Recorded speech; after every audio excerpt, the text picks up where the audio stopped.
from Nashville, Tennessee. It's time for another episode of Tips, Tactics, and Tools for a Safer Tomorrow, where all things related to your safety and security are discussed, detailed, and delivered to you. You may leave with a tip that saves you money or a tactic that saves your life. So here are your hosts, owner and founder of Defend Systems, Brink Fiddler, and owner and operator of Herring Technology, Tom Herring. Hey guys, welcome to this edition of Tips, Tactics, and Tools for a Safer Tomorrow. My name is Brink Fiddler, owner and founder of Defend Systems, and co-host of this podcast with owner and operator of Herring Technology, Tom Herring. This podcast is a podcast about safety, security, and how to live more safely in a dangerously developing world. So we talk about all things related to events that have happened, security products, security technology, law enforcement response, you name it. If it has to do with safety and security, we talk about it on the show. We're going to continue in our series today in what we're calling our March 27th series, just in and around the events that happened in Nashville, Tennessee on March 27th, 2023, and that we're going to hit on different pieces and different experiences from the event that happened that day, whether it be the law enforcement perspective, a parent's perspective, teacher's perspective, all sorts of things from the event. And our hope is that this will help people that have experienced this in different ways continue to heal, get to know more stories, get to know more about the community, and hopefully, again, continue to heal as we move forward past the trauma from that day. So I'm honored to have with us today Sergeant Jeff Mathis with the Metro Nashville Police Department. We'll get more into who Jeff is in just a minute. But anybody that's seen the body camera footage will know exactly who he is when we start talking about that. He is one of the first few officers in the door, and then he is one of the handful of officers that went all the way to the shooter and ended up being involved in the confrontation there. So we're thankful and honored to have Jeff here with us today. Before we get into that whole ordeal, I want, me personally, but also the audience to kind of get to know you a little better. I mean, obviously you and Tom already had the Harding University secret handshake, whatever you guys did before we hit record. I don't know what Harding University people do, but buy some butthead, man. There you go. Yeah, well, all that stuff. Brotherhood. Yeah. So just quickly, though, a little bit of background. Where are you from? I'm from Indiana. Okay. So a small town south of Terre Haute. Okay. Indiana. And then how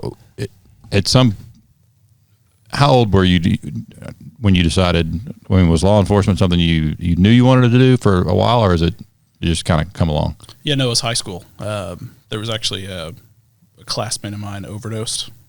His death was kind of the impetus for me to go down this path. Wow. Okay. What? Do you remember? I think it was pills. Okay. Of some kind, and I was kind of in that very small town, so there weren't a lot of people, but I was in that crowd with him. Not obviously at the incident, but that's kind of where it came from, and saw some things that I didn't really like based on the kind of the narcotic trade and how that they were treating his death, and I was like, I don't like that anymore. So yeah. That's when I decided to go the other way. How old? I mean, I just said high school, but you remember what grade? I think we were freshmen or sophomores. Okay. So it would have been maybe junior. I don't know. It was somewhere in there, middle of high school. Yeah, that's pretty impactful. I mean, so prior to that, you hadn't given it really any thought? No. I mean, other than just felt a duty to serve. I mean, I was a kid that after school came home and watched Tales of the Gun on the History Channel and like that kind of stuff. Like, I was one of those kids. Same. Yeah. So, but other than that, not a specific law enforcement like push for any reason other than the death. So, any family of yours in law enforcement? No, none at all. What is there a quote unquote family background, like typical, like what your family has done, like besides law? Like you come from a family of bankers or farmers or not? No. My father worked in retail sales. My mom did secretarial work and then accounting, stuff like that. But nobody in my family did public service. Okay. We had farmers, obviously, being from Indiana, but there was no public service. Siblings? Yes, 2. Okay. Older, younger? I've got 2 older. One's a nurse and one's a real estate agent. Okay. So you're the baby? Yes. Okay. So you obviously ended up at Harding because we figured that out. Just a little backstory for the audience. Tom is obviously a big Harding University alum, has a lot of relationships there, connections there, children, all the things. So I don't remember, you fill in the blanks, but there are 2 of y'all, I think, that were honored in D.C. Is that right? Is there 2 or? They went to Harding? Yeah, me and Ryan Cagle. Yeah. So he's like, I don't know their names, but there's 2 of them went to Harding. Can you find out who they are and get them here? I want to talk. He wanted to highlight the Harding part, you know? Yeah. Well, I have a daughter that went criminal justice at Harding, and then my son's there now in criminal justice or criminals. I'm not sure which. Both if you're in college. Both. Yeah, exactly. I mean, if we're being real. No, that's not true. You Church of Christ people are just pure as a driven snow, right? That's Church of Christ Mafia, absolutely. Yeah. Especially in college, right? Yeah. Mm-hmm. Yeah, I'm sure that's true. Yeah, it's funny. His daughter interviewed me for a paper she did when she was there. You remember that?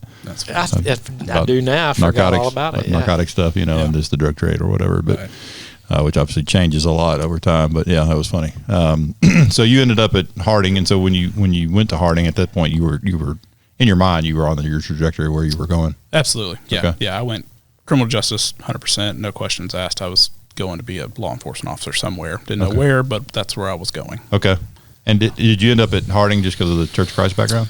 I wanted to get out of Indiana. That was the key. I mean, small town, not a lot of opportunities other than coal mines and military or factory work. So it's just, if I want to do law enforcement and get paid anything other than, a department of 2 to 3 people in some county somewhere, like I had to get out. So that's what I wanted to get out. Then I had cousins that went to Harding previously that was like, oh, well, that's not in Indiana, so let me get out of here. Yeah. We'll see what happens.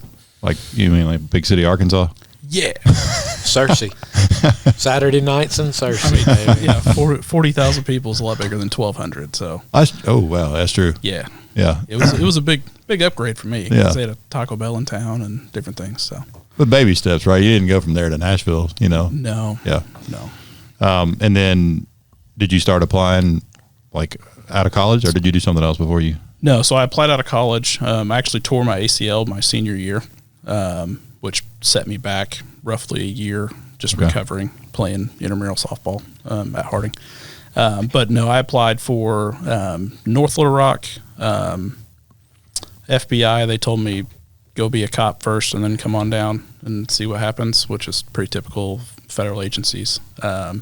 And then I went to Northwest Arkansas and tested, but didn't get accepted. So and then Nashville was one because it seemed like when I was at Harding, there was 2 ways you went. You either went to Dallas or you went to Nashville. So it was a very strange dynamic. There weren't a lot of people that went through there and then back home. It was you go to these 2 metro hubs.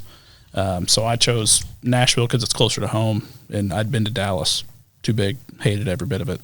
Even though I was born in Texas. Sorry, Dallas. When you like what you like. Yeah, don't mess with Texas.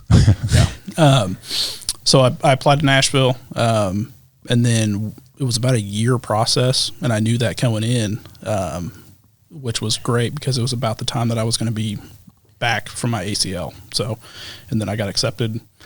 Phone call said, "Hey, can you be here in 3 weeks?" Yes, I can. Packed up and left. Okay. What were you doing in the meantime? I was managing a restaurant, little ice cream and hamburger place, and then I moved over to the shooting range that was in town and just selling guns and managing the range. Oh, good. So different stuff like that, but nothing law enforcement related or anything. It was just retail sales. And was that in Searcy? Yeah. Okay. Yeah, it was in Searcy. It's a pretty cool place. I don't think it's open now anymore though. But it had a 100-yard indoor range. Oh, that's nice. Until people can't shoot, and I learned how to weld pretty quick. Oh. So. Yeah, very true. Yeah, it happens. But no, it was a good time. It happens in 18-yard ranges locally in town too. Yes, it does. So yeah, but that's it would have been helpful by the time you got to gun range in the academy. Oh, for sure. Yeah, it was very helpful just knowing. I mean, just being familiar with it, and I'd grown up with guns. I mean, as soon as I was of age, I was purchasing pistols and things of that nature. So guns were not foreign to me. Yeah. But it did help me just because we had a lot more different types and things of that. So my marksmanship was a little bit higher than what it would have been just coming off cold turkey and not touching a firearm. So you started the academy when? January of 12. So you would have been, I'm going to date myself here, you would have been session what? 67. Oh yeah, a little bit behind me. I was 34. Session 34 that is. But okay. So who would have been, and this is more of me, and the audience doesn't care anything about this, but I'm just curious. So who was, the heavy he had at the time, the drill instructor, if you will? We had Marshall Willis. Oh, Tiffany, I guess Gibson now. Yeah. Who's now with the academy as the Captain. commander or captain commander, Whatever they call him. Yeah, one of the two. Shout out Tiff if you're listening. Yeah, we had Jim Hickman. Yeah. I think that was it. Those were the two main ones. Was Hickman and Mark Willis. Yeah. So for the audience, so you basically have a version of a drill instructor, and I had Ed Lawrence. Marshall Willis is one that's pretty legendary. But I worked at East with Marshall, and right before he went out there, and they told me that Marshall Willis is going to the academy, and it's for trainee ops, and I'm like, Marshall? Like, he's the nicest dude on the planet. Like, what? And then I went out there and saw him. I didn't know he had that in him. Yeah. I was like, who is that guy? Yeah. It was an experience for me. Oh, he's legendary. Yeah. And as you've got to find out, now that you've gotten out of there, it's literally one of the nicest humans on the planet. Oh, yeah. But at the time, you think he's the spawn of Satan. Oh, yeah. Walking around. Now, Brink, when you were there, were y'all still in the 38 special range of pistols? We had slingshots. 70s? Slingshots. Throwing rocks? Yep. Okay. Yep, we did slingshots, and then eventually got up to cannons. There you go. Muskets came shortly thereafter, and eventually came around. Dinosaur. Yeah. No, we were Glock pistols, still 40s at the time. But how did you do in the academy? Well enough. I mean, our academy class was pretty condensed as far as like scoring goes. So, I mean, other than being a little bit heavier than they would have liked me, I was in Marshall Willis terms of the big body club.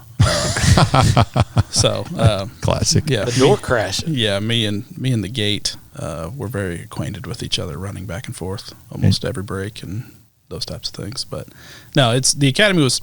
I knew it was going to happen. Yeah. I mean, it's one of those like this is a paramilitary organization. At the time, like it was, I'm going to get yelled at. Cool. A lot. Yeah, a lot. But the idea was you'll survive if you just don't quit. That's right. And it's like, oh, okay. And once you kind of just take, like, none of this is personal. You just got to do the things, pass the tests, and shoot well enough, and then you're good. And don't be a major screw up. Yeah, don't. Yeah, and that was the goal, was to not be on anybody's radar. That was until, certain things. But it's just part of the process. Yeah, I remember being in the academy, and I had friends that were on the department, had been there and gave me a bunch of advice, and they're like, they don't need to know your name. Like you don't want them to know your name. Like be a ghost. Don't stand out. And nobody knew my name until gun range, and then I did very well at gun range, and then after that, it was all over for me. But yeah, before that, I'd learned very well to just be a ghost. I remember my second day, because the first day they just do all the benefits crap, and it's not. Yeah. Or I guess Yeah, it was about first week because we got shots and benefits and all that kind of stuff. But the first day they really come in and you're in a suit, by the way, Tom. So they don't have. Well, I don't know if they still do that. They still do suits, yeah. For the first few weeks you don't have a uniform because they got to come measure you and all that. So you're in a suit, running, push-ups, like full suit. Suit. Like church. Like dress suit. Yeah. Dress shoes, dress shirt. It's the reason I never Getting went to the smoked. police academy. Yeah. I mean, they don't care if you've got blisters or. Again, I had inside track, so I had 2 pair of socks on. I had like Band-Aids and stuff, like where blisters would be. Oh, I've since learned how to do that again very well. But at the time, I had no idea what was going on. Thankfully, I had some friends that had been there and done that, but yeah. But I will say this: our academy, and I assume it's still this way. They do a good job. 100%. Yeah. And I've told them repeatedly that what they do is the most important division in the entire police department, because that's really going to dictate whether or not some of these men and women go home. Oh, for sure.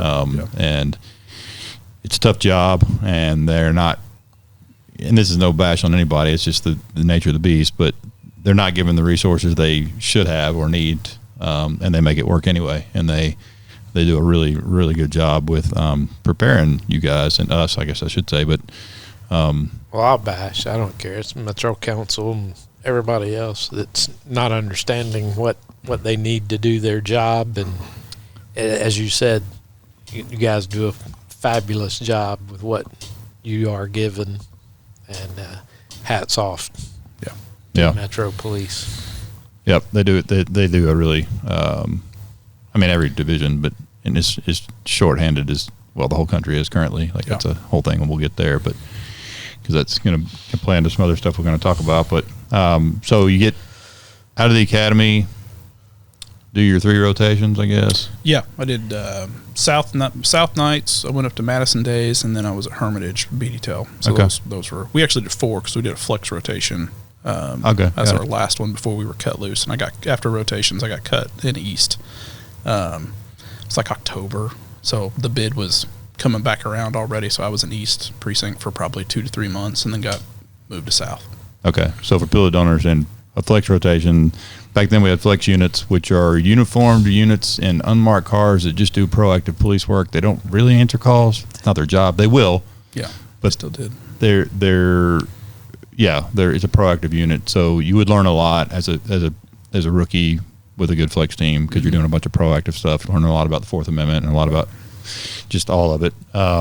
So that's good. And then for what the audience understand what the bid process is, you get to rebid is it y'all still doing it every year now? Yeah, still every year. I mean, it's changed. They did a 2-year bid at one point, and they're about to open a new precinct, so I imagine it'll be a little bit different again this year. But to bid where you want to work, if you're in patrol, then you can bid what shift and what precinct that you want to get on. It's all seniority based, and go from there. So if you're a rookie, you're not getting days anywhere. Like just you're gonna be on midnights with Tuesday, Thursday off, or you learn not more. that bad. You learn to be for sure. adaptable anyway. It's especially going to places you don't know. I mean, some people live in certain parts of town and then they get shipped all the way to the other side of the county and they don't even know the roads. So it can be a very eye-opening experience when you're young, just being forced to go somewhere, and you either kind of survive or you don't and want to move somewhere else. Some people live it up. I spent 10 years in South, so once I learned it, I was like, well, I'm here. Yeah, I'm not moving anywhere to redo this all over again. So these are my people. I'm going to handle this business. So I never worked South, and I grew up here, so I've been in Nashville my whole life, right? And but I'll never forget. I was a new sergeant, Hermitage days. I was 29 years old, and so the people working for me are old enough to be my parents, and they're like looking at me like, have you even used up your first ink pen? Like where'd you come from? Because I've been in CSU, and back then it was centralized, right. So you're really a ghost. And I was just driving along, just trying to learn the area, right? I don't know that area of town at all. I'm just driving along, and I'm on what I thought was Stewart's Ferry Pike. I just keep driving. And all of a sudden I'm passing Hickory Hollow Mall, and I'm like, where'd I turn? So I bust a U-turn and just drive straight back, and that's the day I realized that Stewart's Ferry Pike and Bell Road was the same road. Mm-hmm. Had no idea. Happens a lot in Nashville. Absolutely. Well, that's the one thing about Nashville for people that don't live here. The streets change names all the time. Briley's a great example of that. Briley Parkway is White Bridge Road, is Woodmont, is Thompson Lane, is Briley Parkway. It's literally all the same street. It's a giant circle. Mm-hmm. Well, Broadway. Oh, yeah. Broadway, West End, Harding. Yep. It's Highway 70, Highway 100, yeah. Fairview Boulevard. Keep on keeping on. But okay. Yeah. So when you were in the academy, did you have any idea like what type of police work you wanted to do, or you just want to get in it and figure it out? Yeah, it was more just figure it out. Obviously, being in a large metropolitan, or I guess a large department, you have opportunity. I mean, that was one of the cool things that being in our academy is you could hear the helicopters going on, taking off and landing. It's like, well, wait a minute, I could be a pilot? Like, that's cool. Oh, well, how do I do that? And then you come to realize there's about 4 people to get to do that. And it's like, oh, well, that's not going to be me because I just started here. But no, initially it was just from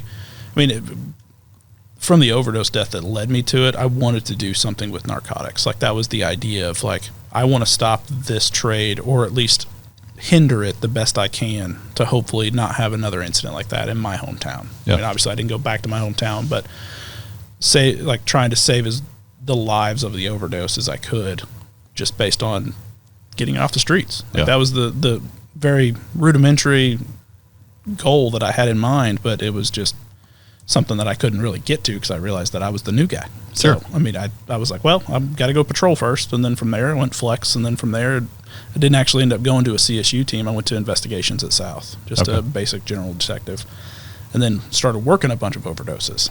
And then, so it was just like, well, I'm still kind of in my lane that I was wanting. So I was very content with doing kind of that stuff. And we would backtrack them and work what we could based on, cell phone technology and things of that nature. But it was what I initially started to do, I never actually did as an officer until I got promoted and went to a CSU team. But other than didn't really have a specific, like, I want to go to that unit and be that guy for the rest of my career. It was just kind of a see what the world happens. And yeah. From there.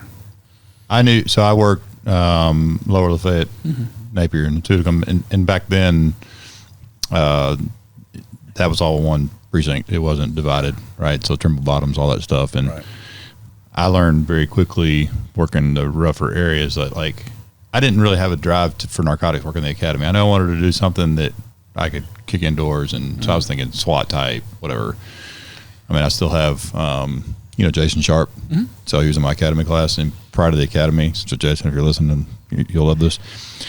At Opryland, for those of y'all that remember Opryland, they used to have people that would draw caricatures, like when you come into Opryland of you. And that Jason's an artist, and he would do caricatures. And I got to find it. He has a caricature of me somewhere. They called me Tackleberry in the academy. And I have a caricature of me somewhere that Jason drew with, like, all these guns strapped to me, and then like one of those hats with a propeller on it, like Jason drew me. That's a good, I like that. Yeah. He knew you well. Oh, 100%. But I'll never forget seeing Vice roll through and do a buy bus, and then the next night roll through and do a search warrant. I'm like, I'm doing that. I mean, they just kicked that dude's door in, drug him out in handcuffs, took everything he owns, and towed his car away. Yeah. Because I learned very quickly that 90% of all the crimes related to dope somehow. Yeah. And so nexus. It was like that was a no-brainer for me. But and for a lot of audience to understand what CSU is, or was at the time, it's Crime Suppression Unit, which is a plainclothes undercover unit, primarily does narcotics work. We'll do other things, prostitution and other vice activities, stuff, gambling, whatever. But based on the problem set, it's narcotics work at the precinct level. But that could mean anything. I mean, that could mean, it depended on the unit, right? Some units were doing kilo stuff as a CSU. What it gave you a lot of exposure to, and we'll unpack more of this later, but what a CSU exposes you a lot to is a lot of tactical experience with everything from vehicle jams, vehicle extractions, high-risk felony takedowns, search warrants, i.e. dynamic tactical entries into structures very quickly and very, violently, all the things, right? Like what you would basically see in the movies, what people that don't know what we do would call a raid, smashing windows and doors and just all that stuff. That's one thing that back then the CSU units would give you a lot of exposure to, is a lot of doing that. And I think personally, you learn more on a good, busy CSU unit in a very short time versus most other places. You would learn a ton around the law too, because all the stuff with search warrants, and there's just a lot. Not everybody even knows what they're looking at. They're looking at a search warrant or even how to write one. So you get a lot of exposure, which I think is a great thing, but it's certainly not for everybody. The hours suck. You're in court all the time.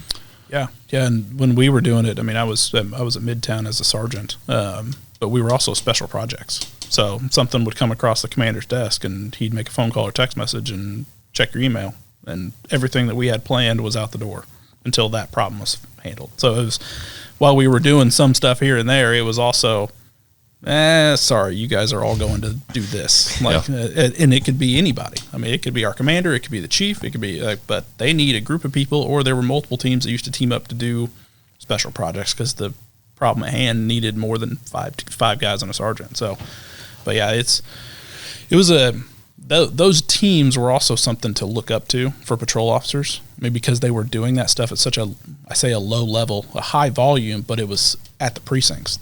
So you knew those guys walking in the halls. They were the ones wearing blue jeans. It was like, the cool guys. I'm still in a uniform. Like, I don't want to wear this anymore. It's kind of awkward. I want to, I want to drive a car that doesn't say police on the side of it. And so those teams were a good view from kind of the sitting down in the valley of, like, that's where I want to go. Yeah. Like, and I'm going to work my way up to those types of places. So I was there too. I mean, that was pretty quick.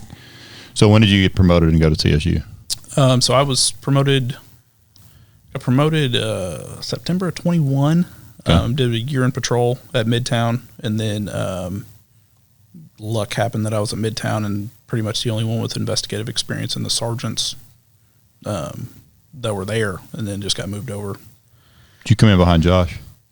No, I came in behind Mustafa. Okay. Mustafa was after Josh Black. Okay. Got it. Sorry, a little inside baseball. Most of y'all don't even know who we're talking about, but Josh Black is currently a lieutenant over the SWAT team. You've met Josh. Mm-hmm. He's been here. Actually, when he was at that unit, I had him here to talk to Tom about some stuff. Stuff. Yeah. We probably still shouldn't say, to be honest with you. Not that it's anything bad or Josh would be in trouble, but maybe. I'm just kidding. So you'd been there, not even 6 months, I guess, when March 27th happened? How long had you been in CSU? Roughly 2 months. And they called it CFIT at the time? Yeah, it was the Community Field Intelligence Team. So when it got rebranded, it kind of turned into more of a catch-all of we just need a group of these people to go do the special project stuff. So we were working dope. We had the leeway to do that based on what the commander was doing. So we were buying ounces and, doing some larger stuff depending on what was on the table. But ultimately it was just kind of a catch-all of special projects is kind of the only way I know how to describe it. But I moved there February 1, and then obviously of 23. Yes. Okay. So I'd only been there roughly 2 months. Yeah. Okay. So, let's fast forward then. I mean, let's jump into March 27th.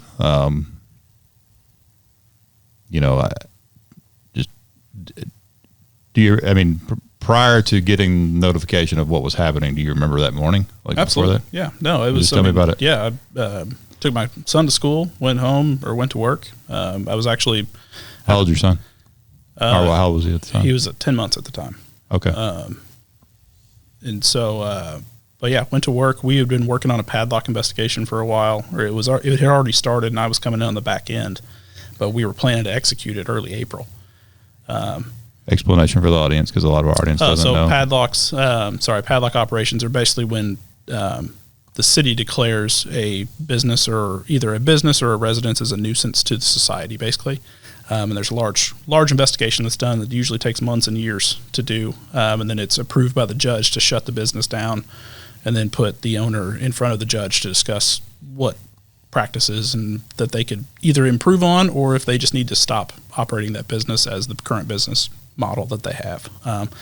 Ultimately, the padlock we were doing, there was a lot of shootings. So it was one of those that it was tons of documentation, tons of surveillance, and patterns of them not having security and there's things of that nature. Was it a club?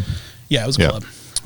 But it's just these places that just don't actually run their businesses according to what they're actually serving to the public. And it was booze, and they ended up being in shootouts. And this one was close to downtown. So, when the shooting was happening outside, bullets were going through windows and multiple stories up and hitting people in the legs. And so it was a nuisance to the area. And it was causing a lot of resource drain on the city as well. So that's another part of that too, is it's just like we're constantly calling an ambulance over there. We're constantly doing investigations and police, and these people are doing stuff. So ultimately that's what those are. So we had been doing that. When I got to work that day, I was actually, because I was new, I was trying to clean the office because it'd been, some people stuff just stacks up. So I was actually putting some shelves together and old equipment that you probably used. What are you saying, Jeff? They're old. A lot of mileage. Got a lot of mileage. Yeah. Now, were you at Midtown? Yes. So I was at the Midtown precinct. So we had shipped a lot of old equipment out and all that kind of stuff. And then actually that was the first day for one of our new members. They're the newest member there. And he was just kind of the new guy. I was like, well, what do I do? I was like, wow. well, you got a property correction. Go to the property room and figure that out. And he's like, okay. And ultimately, that's where he was when all of it happened. So, well, if people don't know what that is, if you go, so we have a property room, right, for evidence, whatever, or you arrest somebody and you got to turn their property in, whatever that looks like.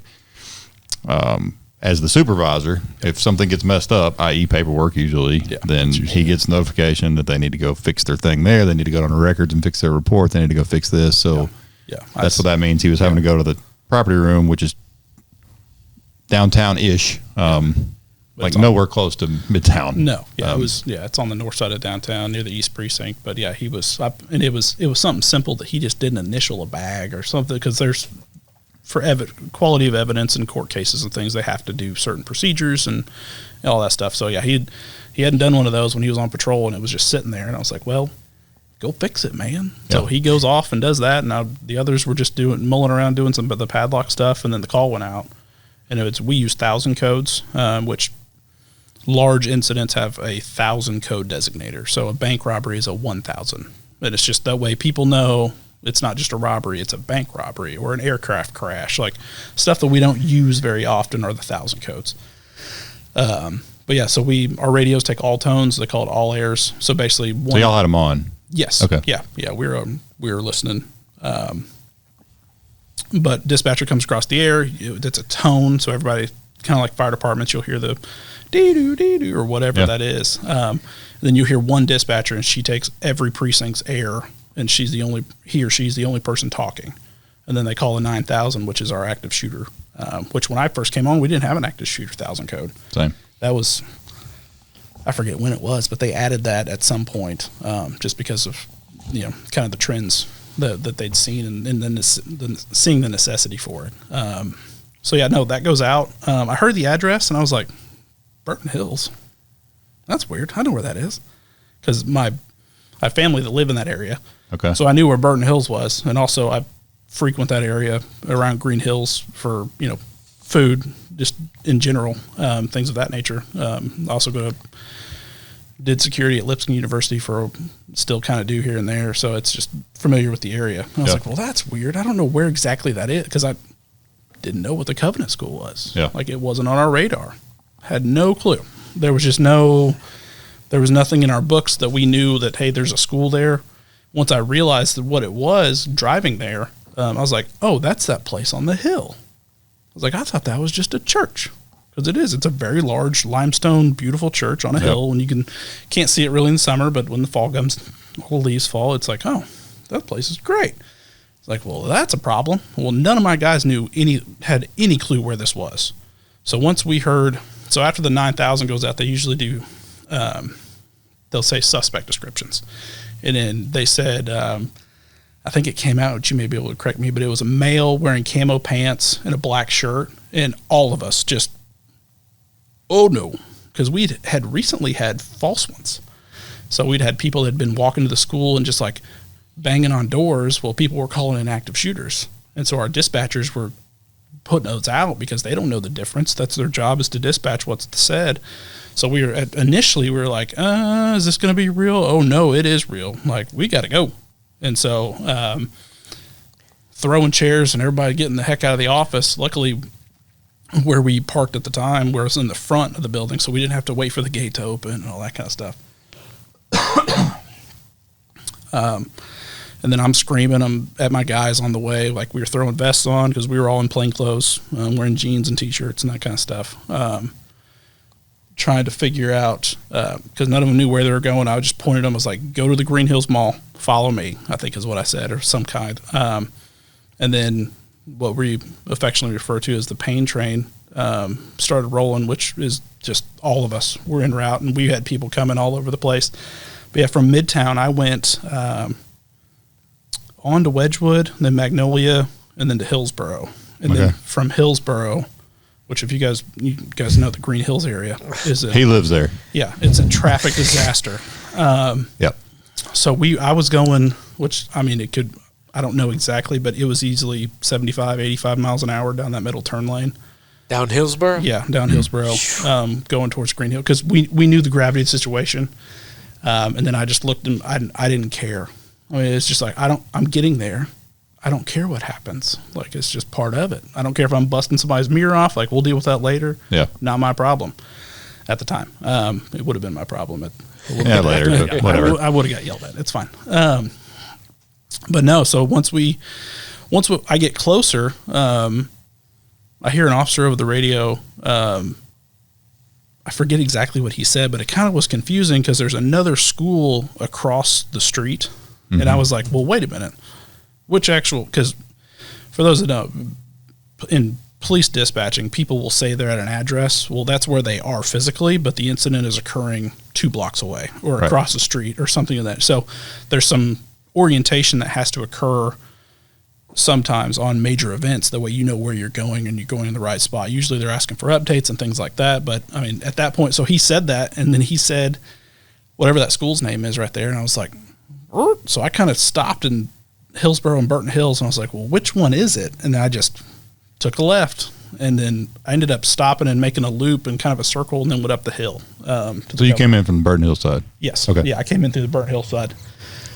I don't remember anybody being in front of me going up the hill, but then it was myself, and I think Eric Wegner was behind me, and then some of my other guys that were behind me.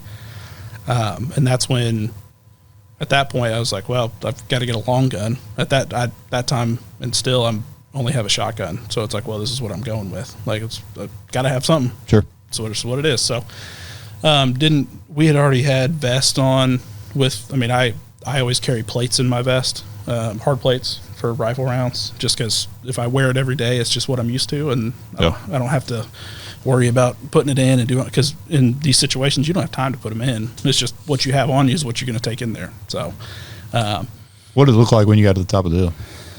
I was one of the first ones there, so there was just pretty quiet. Like, there wasn't anybody running around. Nobody was outside. We got out and closed the door. Or when I closed the door, that was just me going around to get my shotgun, then running up to where Rex was on that door we went in. So you didn't see Colazzo's car when you pulled up there? No, I had no clue. Yeah. He was, at that time, he was in an unmarked car. And he's around the corner. Yeah, and he was around the corner. So I had no clue. We left at the same time. He just went a different way. He went a different way, and probably a lot faster than... It ended up being a lot faster than Hillsborough Road, yeah. Yes. Sure it was. Yeah, his right foot probably helped that. As he put his vest on. And drank 14 energy drinks on the way. Absolutely. Yeah, he was shotgunning. Love you, Mike. On the way. No, so at that time, I had no clue Mike was in the building. Had no idea where he was. I just knew that guy in a uniform that I have in my closet, because at the time, I didn't have any idea who Rex Engelbert was. Sure. Never seen that guy in my life. I knew he had a rifle in the uniform that I have in my closet, and he was talking to who we now know is Mary Craig. And we were going in. Like, that's the first thing we do. We are trained like that. First couple to go in, because, we didn't know. I didn't even know how many never looked behind me. Yeah. It's just, we had a key, and I forget the teacher's name that had the key. Matthew Sullivan. Yeah, that was one of the best things that happened at that point, because if not, we couldn't get in. And because of that, we were able to use because we were able to get in quietly, it stopped that situation a lot faster than it would have if we would have had to make breaking glass and things of that nature. Because at that, we didn't have tools. I didn't have tools, so I was probably going to put a shotgun round through the glass window. That's about the only thing I was going to be able to do. Unlocked the door. I think Rex unlocked the door, that first door, and then he opens the door for me, and then shotguns up. I was expecting to get in a shootout immediately. Like, that's where my head was at. I was like, somebody's going to be on the other side of that, and I'm going to get shot, or I'm going to shoot them. Like, that's what's going to happen. Because right now at this time, you have no clue where. There's no stimulus. No, there is nothing. So when we arrived on scene, I didn't hear a gunshot. I didn't see anybody other than the Sullivan and Miss Torres that were sitting on the outside. Those were the only two people that we saw that were even related to the building that was inside. And so Rex opens that door. I snap my shotgun up, and I'm ready to go. And then there's just the fire alarm. I'm like, well, that's not what I expected. Like, what do I do now? It's like, oh, wait, training, Bert. What do we do? We start clearing rooms. So I think me or Rex poked our head into the gym just to kind of clear that one quickly, because it was like, well, we're not going to go through and clear an entire gym. So we start clearing room, and then we get to, I forget what that little foyer is. Well, just let me back up we all know what you're talking about, but some of the people that are going to listen to this and then watch the body cam footage, or vice versa. So on Rex Engelbert's body cam footage, Jeff is sitting there with us now. It's the one you see go in the door with Rex, and then they get in and they have no stimulus, like what Tom was talking about. That stimulus meaning no gunshots to follow, no people screaming. Like, there's nothing to go on as far as where the location of the threat is. So you have to start. You can't just blindly start running throughout the building without clearing rooms. And so you see two officers, well, three. You end up seeing Sean, who's kind of holding the hall, but there's two officers that are clearing rooms together. that hit the first two rooms, and that's Rex and Jeff. And so just for the audience to understand kind of what the correlation is. Basically, then where y'all ended up, where that big circular desk is, Diana Apple's desk, or was at the time, that's actually the main entrance to the school. Okay. Right? You couldn't find out later. But when y'all got to that desk, the gym is still on your left. The hallway continues in front of you where y'all ended up hitting the stairs. But to the right, where it goes to those big sets of glass doors, that's actually the front entrance to the school. I got you. So Rex peeled in, and you were obviously still right there somewhere. I just don't see you because Rex's body cam is facing the doors. Yeah, so now I know that Rex is pretty put together. At the time, I just knew him as a guy in a uniform with a rifle. But Rex, he had done the training. He was more well-versed in that training at the time than I was, and more calm in that scenario. And was able to kind of be like, hey, just hold that over there. You can hear on his camera, he's like, hold this right here. And then he goes and clears rooms by himself, which ends up being the front office and those types of things. Which, if you want me to keep going. Well, I think this is important to note. You're the supervisor. Yeah. But you also recognize in that moment Rex's skill set. And Rex has a more dominant weapon system, a rifle versus a shotgun. Tom may disagree with me on that, but 100% from this perspective. In this situation, yes. Rifle, more dominant weapon system. You've got a guy clearly that's squared away because you're sitting here watching him and watching him make those calls. And there's a difference between being a supervisor and being a leader, right? And so I think, and I've said this because I was asked to speak at a, better not say where, a large global company leadership summit. And I showed the body cam footage, and I talked about leadership and what that really looks like, and from all your perspectives, to be honest with you. And one of them was, okay, Jeff's the sergeant, but recognizing good skill sets and people that are calm and putting them in positions of authority is good leadership. And that's what you did. So I want to stop there and say kudos, because you and I both know there are supervisors in every department that wouldn't have done that would have felt like they had to continue to make whatever call. Yeah, for sure. And you were, to me, that's the difference between being supervisor and being a leader. And you recognizing that quickly, I think I picked up on it right away, but that's just because you and I did a very similar job. So yeah, and and to kind of piggyback on that too, is like that's who I wanted to be as a leader. I knew, and not necessarily in the typical, like, I don't have to be the first one on the stack going into a search warrant, because that's not where I need to be, but like being able to do the job that I expect my people to do. Yep. I took huge, go back to the History Channel stuff, but like the movie We Were Soldiers, like I was propagandized, I got it. But Mel Gibson being the first foot on the battlefield, and then Mel Gibson being the last foot on the battlefield of that, that's who I was like, that's what guy I want to be. Yep. And that's who I still am today. I mean, I'm one of the first to show up on our operations, and I'm one of the last ones to leave. Like, that's just something that I take to heart, and I do if it's possible. Lead from the front. Yeah. Novel concept. Yeah. Shouldn't be, but. Yeah. And it's one of those also of, you're going to get more respect from your people, even with people you don't know. And I haven't talked to Rex about this particular thing, but I know other guys that were there, because for those that don't know, in the Metro Police Department, supervisors are gold. So our patches are gold, our badges are gold, and then officers are silver. So it's very easy when you see uniforms or tactical gear to see who's a supervisor and who's just an officer. But I knew that gold meant something in that situation. And not to, because there have been other incidents where supervisors were making bad decisions, or just not necessarily hiding, but setting up a command, which is still a necessity in these types of large incidents. But you got to stop the killing, stop the dying.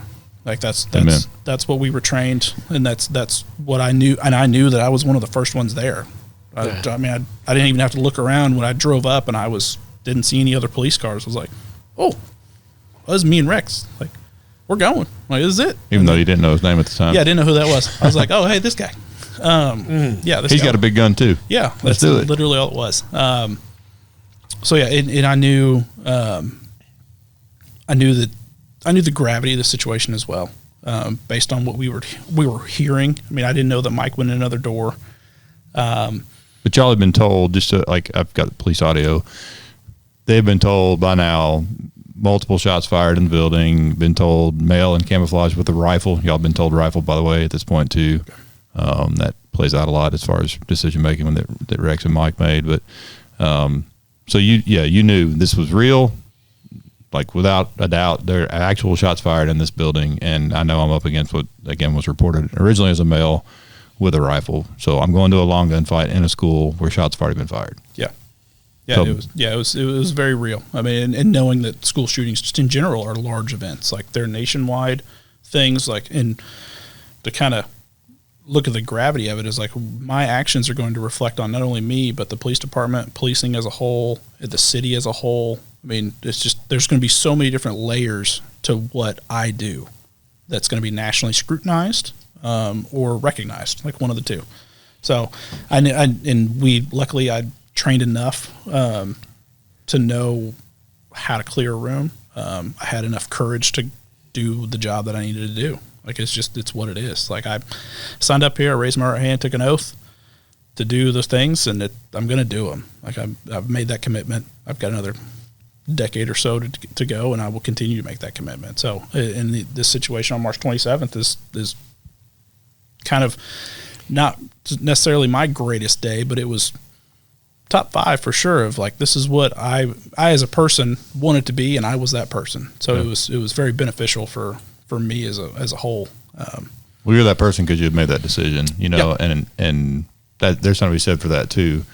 Of course, the level of training that you guys get around this, at least at Metro, I'd say most agencies nationwide, but it's top notch. I mean, yeah. The people that teach it, whether the academy staff or shout out to our SWAT guys who teach a lot of it a lot of the time. And the school safety team now that you guys have put together in post event too, know their stuff as well. But hats off to the trainers, right? That, but they train everybody the same, yeah. But that doesn't mean everybody performs the same. Right. And I think that partially comes down to, obviously courage and commitment is a huge part of it, but another big part of it is confidence in your ability to do it. And I think, and you tell me, when I saw it, I knew who it was. I didn't know the other two, and I knew that you haven't been there, done that kind of thing, even with flex, all those things. Like, this is not new. I mean, the event may be new to you, yeah. But going through doors quickly to potentially enter a gunfight was not new. Like, that's right. Part of that job. And so I think that played a role. Not cockiness, confidence in your ability to do it and do it well and do it quickly and do it with a guy you've never seen before. Yeah, and it's been building up. So, I mean, for large departments, we answer a lot of burglary calls. Sure. Or alarms, open doors at a giant warehouse business. And a lot of these teams or units or just regular patrol officers, if they have their mindset right, they're going to clear that like they would a house or a school shooting, because it's just a rep. Like, it's a way to get a rep. 85 to 90 of them are just somebody left a door open and the wind blew it open. Occasionally you'll find somebody inside, but a majority of those large buildings, it's a rep. I mean, it's no different than the building we're in. I mean, it's got a lot of doors, it's got a lot of corners. You just treat it like and do it every day. A lot of these officers are doing 2 or 3 of those a day, and then you have your gun in your hand. You like, this is real. You don't know who's going to be around that corner. So I had a lot of that experience working in South Nashville even in the area that we're in right now. Just having that rep and then being around the people with the mindset that this is what we do. Like, because there are some officers that just don't do that. They call K-9, they'll sit outside and wait for the owner to get there and turn lights on. Like, there are different ways to solve a problem, but some people choose and make that conscious decision to be better and get better. And if you've got a free rep, you might as well run with it. So, yeah, but not all cops are wired that way, and you know it. Yes, yeah, I know. Amen. And I've been lucky to work with a select group that have been wired that way, and our group think was that. Yeah. So it's been very beneficial for my career just being around those people. And luck, whatever it is, but it's just who I got cut loose with in South. I think it's a God thing, personally. I just don't believe in accidents, you know, like. Yeah. But let's kind of get back in the building. So what were you like at Diana's desk? Rex goes right, which is it's Kelly's office. It doesn't matter. I don't want to put too much out in the world, but at the time it was Kelly's office. And he's working his way down towards that entrance, and you were behind him because I couldn't see where you were, but you're holding on just what's past Diana's desk there. Yeah. So there were the doors that we ended up going through were two metal doors. Yeah. And it was just an unknown. Fire doors. Yeah. It was fire doors right next to what we found out is right next to the stairwell. We'd already cleared everything behind us, so we had kind of a little bit of containment that we owned. We had whitewashed kind of the gym to know that, like, well, there's nothing obvious in the gym. So, okay. So we knew that was going to be to our left. So there was a line that, other than those doors, we kind of knew what was happening. And where I was, if Rex needed help, I was right there. Sure. And actually, as we come out of the last room, school room, I looked left down the hall to the original door, and that's when I saw a large contingent coming in of other officers, and it was my team of people I knew, and like it wasn't a bunch of uniforms. So I think you hear me say "let's go" or something like that, but that was to my guys, and I was like, "We got to go. We're going this way." So we knew that, and then by that, when I turn around and I stop, you see on Mike's video of him kind of the guy he hits in the shoulder. That's me, but that was after we had heard shots. Which were extremely muffled. Y'all still on the first floor? Yes. So we were at that little circle table. Those doors were still closed, which you say it's a God thing. I heard a lot of rifle rounds from behind brick walls and in different angles of brick walls to know what a rifle round sounds like from distance and with multiple things in between me and it. So I knew exactly. I was like, that is a rifle. I was like, oh, here we go. But we had stimulus at that point. So our training, we stop everything we're doing as far as room clearing, and we go towards the stimulus because that's where the problem is. At that point, I tried the left door. It was locked. It was just a typical handle with a little thumb latch, but the other one was unlocked, and I forget who opened it. But I go through first, and then another shot went off, and it sounded upstairs because the stairwell was right there. So I busted up the stairs.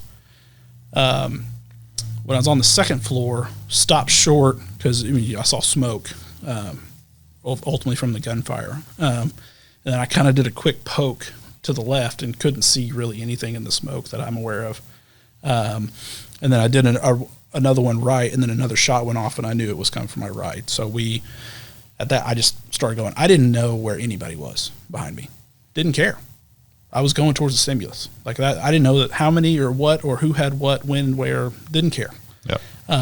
When I went out into that hall, I took a right. That's when I saw Dr. Kuntz, or I now know as Dr. Kuntz, on the ground. Our training is to bypass victims until the shooter's down, which is pretty national, I think, for a lot of these incidents. And then we made it up to kind of a T intersection of the halls, and then we both hugged a wall, and Collazo took a corner, and I took a corner, and that's where we heard another shot, and we knew it was coming from our right. So the group at that point, we had kind of organized at that point into our little like lines and formations that we do a little bit, but we had gone to the right, and then we just kept continuing to hear shots in the direction we were going. So it's like, we're going that way. We knew what was about to happen. So. Yeah. At this time, had it ever thought, is there just one shooter? I mean, is that even, that's what you were told, but it's not verified. And is that a worry in your mind while you're going through that, yes, I'm hearing shots here, but there could be a second? It was, my supervisor brain knew that the problem was much larger than the one shooter, because ultimately this entire building has to be cleared until it's verified that there is no other shooter. I mean, that's how we train. That's what our SOP is. It's part of it. But at the time, you kind of have to deal with the problems at hand. And whatever was around that corner was what our problem was. And then from there, we'll find other problems, because not only are we doing that, we're continuing to look for issues, which evolves into, other shooters or applying medical or, whatever that is. But yeah, so at the time, we didn't know. I didn't even know what was going on outside. I knew roughly the direction we were facing. I had no idea that she was actually shooting towards my car. Oh. She was shooting at officers that were coming up the hill that I went up on, and I don't think she knew that we were inside because we were able to get in with a key. If we would have had to make forced entry, probably would have heard just based on gunshots or glass breaking of some kind. But the fact that we were able to get in undetected because the fire alarms were going off, yep. there was enough noise to conceal our movements. So at that, I don't think she knew that we were already inside. I thought she knew the police were coming. Obviously, it's just going to happen at that stage. But she was actually shooting at police cars from her elevated position out I guess I forget what that door is, but it's above, close to the chapel. Yep. That's by the front entrance. But no, at that point you hear on Mike and Rex's video of I think he says push with the LPVO. He said push at LPVO. Yeah, which is Rex's optic on his rifle. For the non-cop firearm audience, an optic is your scope in this case. So it's the type of scope sitting on top of Rex's gun. It's called an LPVO, low power variable optic. I didn't ask Mike when he was here, but it doesn't matter. Push at LPVO, I guess. That's the first thing popped into his head instead of rifle or.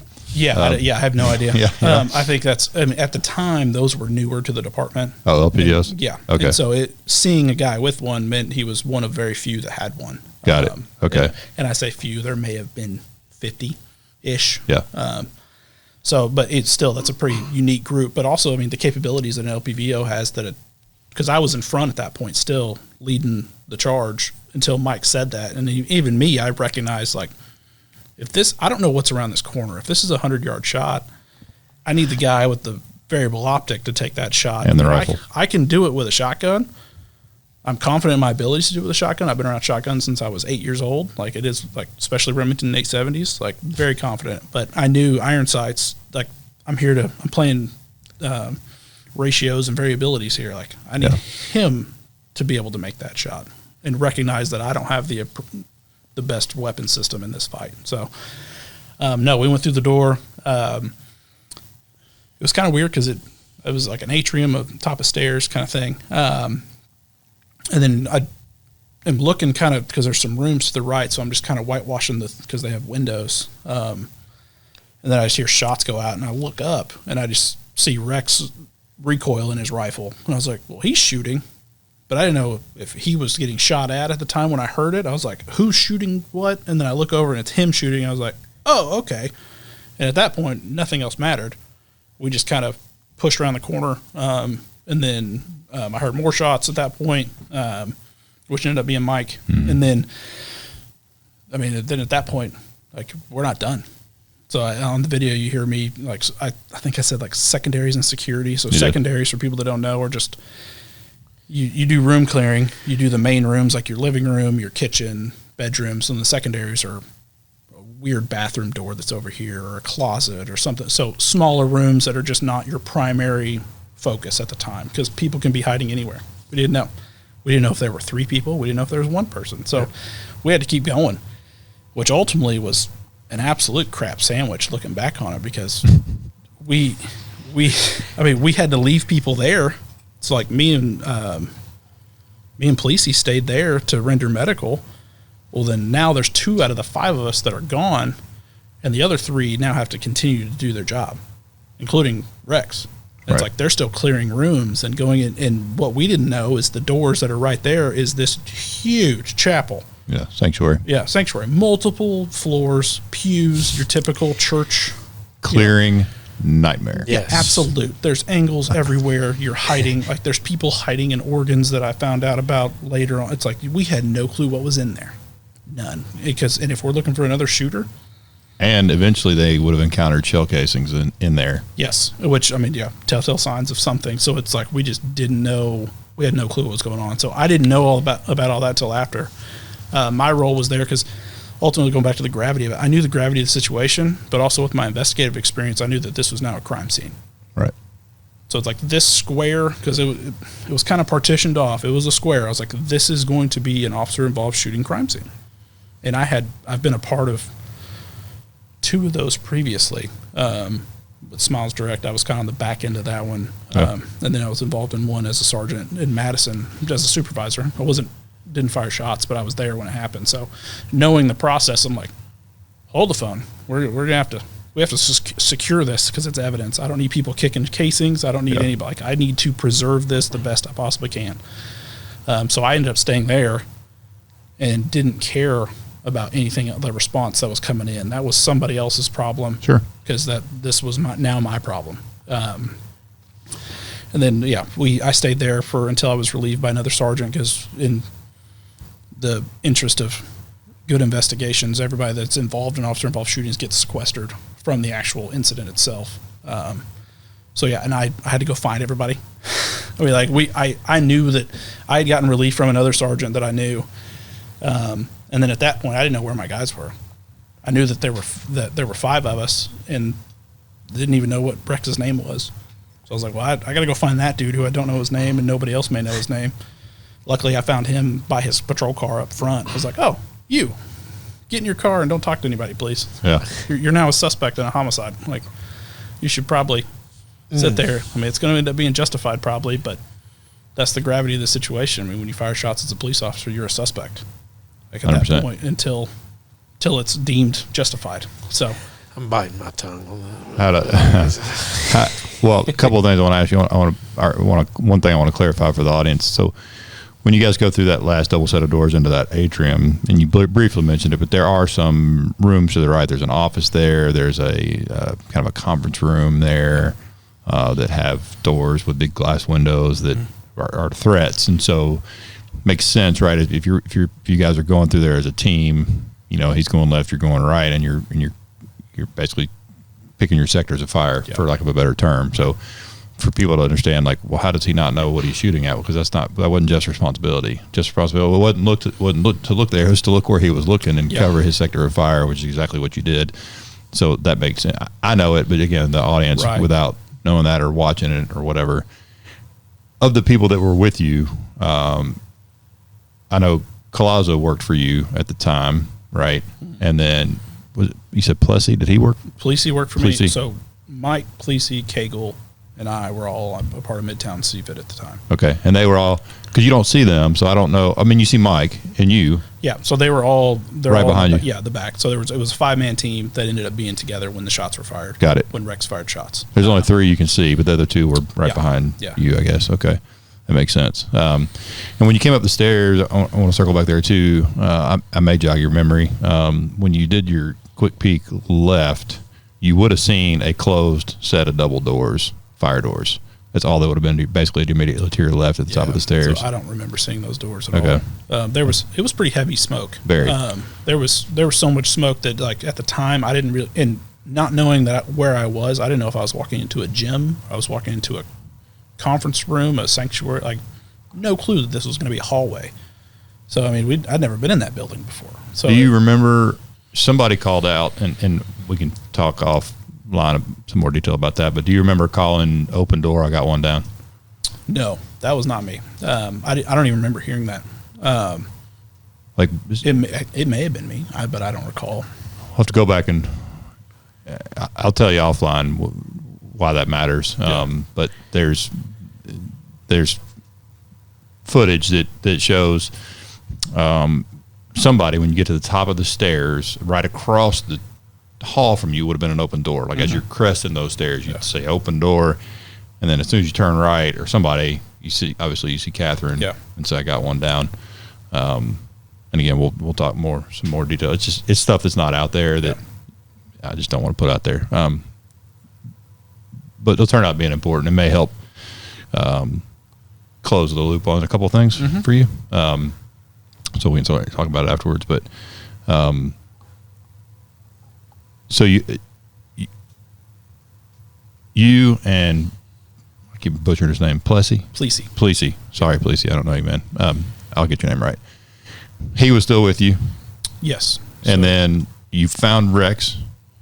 At some point, I think he was by his car. So we had once I got relieved, I went down the stairs at the atrium where the shots were fired. and then out the door and just walked. Okay. But my main focus was finding my people and sequestering them. I had no clue where. At one point, I told Cagle to go get tools because I knew we were going to need breaching equipment, and he's a big dude. He's our breacher, or at least on that team.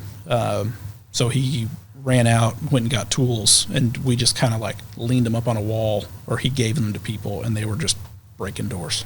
I guess just to what it is. I mean, I had to stop a kid from using his rifle as a window break. I had to stop the same kid from using a fire hydrant to try to break a window. I was like, let's not use that. Yeah. It's probably not going to work, and if that explodes, it's going to be really bad. So, but they ended up using. There were some improvised breaching devices that were used. Dollies and all sorts of craziness. It's a big place and a lot of doors. Yeah, and there were just so many that you just, without having, dedicated breachers, you're not going to open those doors. Which, come to find out, it took them a lot to open all the doors to figure out what was going on. So, they ended up shotgun breaching. Yes, and it was a lot. They were pretty close to running out of rounds. Which made me remarkably proud of the people in that building because they weren't opening those doors. No, like if it's the police, they'll get in. Oh, 100%. Yeah. Where did you end up finding Colazo? Do you remember? He was grouped up with so when we walked out, I walked to Rex's car to make sure he was good and sequestered at that point, and then usually just the way you've got a buddy, first guy that as a supervisor that you find, it's like you stay with him and don't move. I had no clue that guy, what he had just experienced until after the fact, of dealing with the medical side and the kids and all that stuff. So you don't have to say who it is, but tell me more about. So the officer, he was, you pointed at an officer and said, "Stay with Rex." Yeah, stay with Rex and just be basically like, if he needs anything, you come find me. And I pointed back towards my car. I'm going to be over here. And at that point, my vehicle, because of where it was deemed the command post. So my boss was on top of, like, all his stuff was on top of my hood, and I was like, well, I'm getting out of here. There's a lot of. Was it Dayton? Yeah. Okay, Commander Wheeler. Or was he not chief? Deputy chief or something now? I think inspector something. Inspector, yeah. Okay. But at the time, I was like, well, there's a lot of stars and bars over there. I don't need to be there. So I ended up getting something, or putting my shotgun away in my Explorer, and then I just walked off. Or no, maybe not. I don't know. Either way. But I didn't want to go over there. And so actually I needed to account for my people as well, because eventually it's like, well, I don't know where Eric is. Eric Wagner's another member of my team. I knew that Corey was at the property room, the guy I sent to the property room, so I didn't even look for him because I assumed he wasn't even here, or wasn't there when it was happening. He was on the backside of it, and he was just like, okay. So he's not involved, but I knew Eric was with us in the office when we all went, so I was like, well, we're probably grouped up. Well, I had to find Eric, too. Come to find out, Eric was the person, she was one of the people she was shooting at because he had forgot his radio inside. I remember. And he was with Mike originally, and then when they couldn't get into the other side on the second floor, they came in the same door that Rex and I came in. And at that point, Eric decided to run across and was in her line of fire and was getting shot at. He had a hole. I think he had a flat tire from one of the rounds that ricocheted off. But that also gave y'all stimulus. Absolutely, yeah. No, Eric was the decoy, and it gave us stimulus to figure out what was going to happen. So another coincidence that we don't believe in. That was God thing. Yeah, for sure. No doubt about that. But yeah, so going back to the officer that you said to stay with Rex, you found out later that he had been what? He had been carrying kids to the ambulances. Oh, the victims. Yeah. So, and I didn't know. I didn't have enough time. Didn't know who he was. I was just like, and he may have ran away. I didn't even know. He may have just been like, no, man, I'm not doing that, and walked off. But I think he ended up staying with Rex for a little bit. Okay. Because it was pretty quick for me to realize, because where our cars were, we all kind of stopped together, and somehow Eric's car was the only one that took around. Everybody else, like, I don't know how Midtown CFIT cars didn't get hit, because they were bullet holes in this one, skipped one, bullet holes in this one. Like, it was just like, that's weird. Okay. Yeah. But we were on the opposite side, and so I ended up bringing Rex over. I think I brought Rex over with us, and then at that time he was talking to supervision, like his supervisors or somebody else, and they were kind of handling him for what he needs to do, because he was a shooter, which is a different level as far as the investigation goes. Is like me, because I didn't fire my weapon. So me, Cagle, and Police, he didn't have the scrutiny that him and Mike were about to have. Yeah, but almost. You're being a frontline witness, you're almost as. Oh yeah, we're right there. I mean, we got interviewed just the same as they did. It's just our roles were a little bit different, and what we did, our decision making. So, but yeah, no, we ended up kind of huddled over there, and I couldn't find a bottle of water to save my life.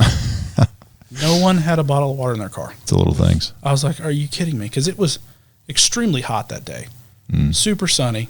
Not a cloud in the sky, and I ended up finding like 3 or 4 bottles of water. Well, then I gave them all to my guys, and then I found one for me, and I was like, great. Then I turn around, and there's just this guy that says he's the pastor who had just ran up the hill. And I was like, I just recall tossing him a bottle of water and saying, you're going to need this more than I am. Had no clue who he was, and he left. Never saw him again.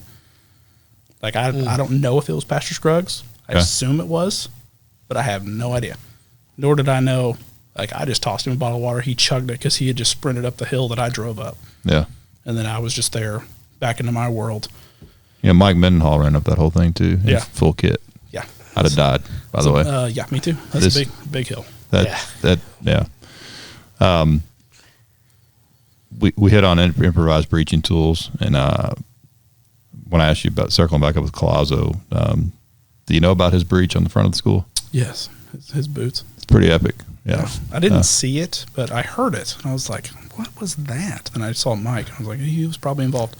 Yeah. Yeah, definitely. Reverse donkey key. Yeah. I'll tell you more about that offline too. But, yeah. Pretty epic. But, it's amazing in the moment, there's, I used to call it, the black, letter of the law and spirit of the law. And in policy and procedure and general orders and all that exists for a reason. It's what, they should. But you also got to have a group of people that are willing to improvise, adapt, and overcome, and maybe not, I know of situations where, and this is not in the manual anywhere, where a vehicle is used to ram a suspect vehicle off the road and into a ditch, and that's not in the policy to do that. Right. But in the moment, there was an officer that had basically been kidnapped in that car, and they made a decision that at that point, at the 108, to use force. Mm-hmm. It may not be in the policy that, hey, we can do this, but it's no different than any other lethal force you're going to use. It may not be in the book. And so having people and kind of, I don't say kicking all that stuff out the window, because that's not true. We have SOPs and procedures and all that, and the crime scene stuff, all that for a reason. But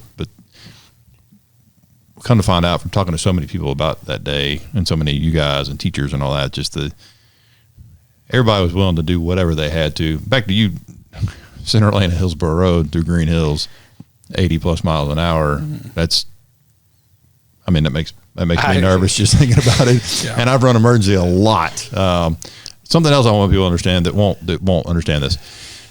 Running emergency in an unmarked car is so much more difficult. Yes, they have blue lights and sirens. They don't have near as many. And they're all different colors and all different makes. So you might be in a Toyota Camry, you might be in a Ford Explorer, you might be in a Chevy Silverado. Yep. So when people hear sirens, what are they looking for? A big flashing Metro Police. Right. So it's more dangerous, far more dangerous. Running an emergency is dangerous, period, but it's far more dangerous in an unmarked car, and even during the day, because the lights aren't going to show up as well during the day as they are at night. I was the front of the train. Yeah. So I was the first one that people were hearing and seeing, and usually, when you have multiple officers, they see the first one, they stop, and then 3, 4, 5, 6, 7, 8, everybody else goes through. But I was the gopher going first. Were you the biggest of vehicle-wise? No, there was a bunch of Explorers behind me, but they were marked, unmarked, all sorts of shenanigans. But you were the fullback. Yeah, I was in. So, if you'd have, whatever, you'd have just blown the hole open. Absolutely. And everybody would have just gone on through, and you'd have been limping behind. That time of day on Hillsborough Road is, that's lunchtime. 10. Just in general, the traffic patterns is like it should be out there. But I knew I was coming up to Woodmont, just being familiar with the area, and I was like, oh, here we go. Yeah. And it was just trying to change tones as fast as possible to hopefully catch somebody's ear that wasn't listening to talk radio at the time or music or whatever, just to get them to stop and go, hey, what was that? Yeah. What it means change tones, the siren, you can change the different sound of the siren when it's going, where it's not just a wail or a yelp or a air horn, or it will help get people's attention. Right. Well, there's also the thing where you can outrun the sound of your siren. So at a certain speed, people are not hearing your siren before you're reaching where it's at. So and I was probably pretty close to that limit. More than likely. I don't know the exact miles per. I don't know if there's a mile per hour that is effective, because it depends on this equipment and things of that nature. But I was probably pretty close to that. Yeah. If I was not there. So update, you guys are getting on the way there. I mean, on the way there, it's without a doubt real. So yeah. Mindset for you on the way, was it just I got to get there, or was there, because Collazo talked a lot about what went through his head on the way there. So I'm curious on yours, is it just, okay, I got to get this group of people, I've got to get this team there and handle this, or beyond? I mean, or do you remember, or were you just in a zone? I was in the zone driving. The biggest thing was trying to figure out exactly where it was.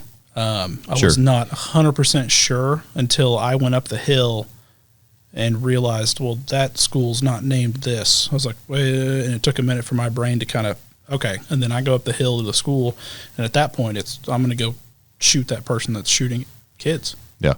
That's my job. Very rudimentary caveman thinking of but it's very broad stroke of, I'm going in there and I'm going to shoot somebody. Yeah, but that's the primitive brain, right? Yeah. Taking over. Right. And that's all I didn't, at that point, I didn't care. And I've brought it up before. I didn't know who was behind me. Didn't care who was behind me. Yeah. I was just hoping it was my people, because we'd done some training and some stuff, and I knew that they had bigger and better guns than I did. And it's but at the same time, I didn't care. As long as they were police officers, we're good. Let's go.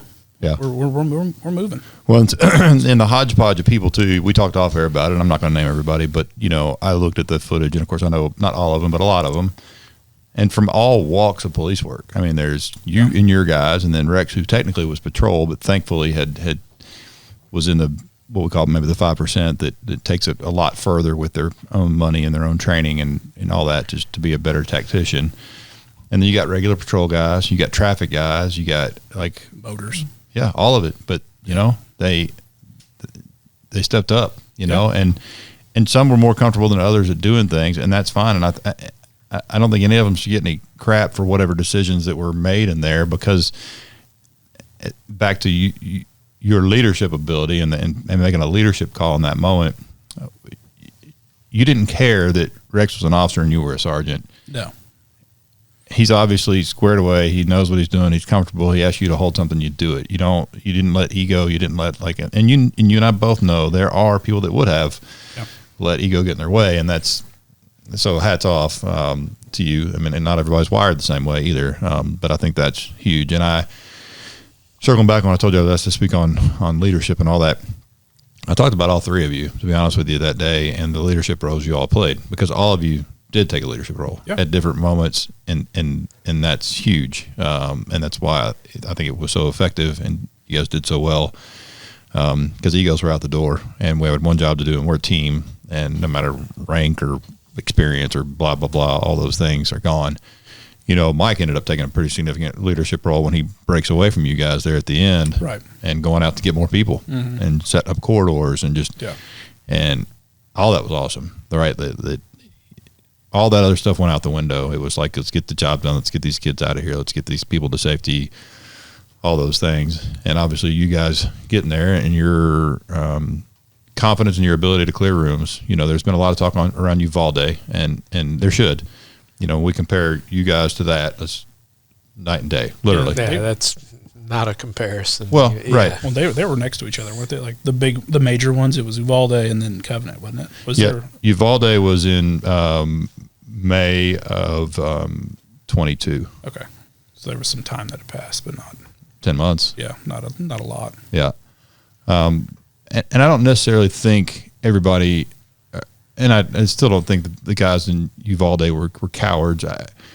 People don't go into police work that are cowards. the first guys that went in did go straight to the door. They were just at the door for like 40 something seconds before he ever shot at them. So I tell people, I'm going to be critical, obviously, of that, as we should. But what I saw in Uvalde was a lack of confidence in their room clearing ability and their ability to hit that door without getting killed. That's what I saw in Uvalde, just the way they were evaluating the door and all the other things. And the opposite played out with you guys. There was confidence in your ability. There was decision making. We're going, and it's clear when you hit that door. I mean, you hit it with I'm doing this, and it makes sense now. I mean, it made sense at the time, but you're so deliberate when you hit that door, like originally, like the very first. But now that you say, like, my thought was, this is it. I'm getting in a shootout. So you hit that frame with like, this is it. Mm-hmm.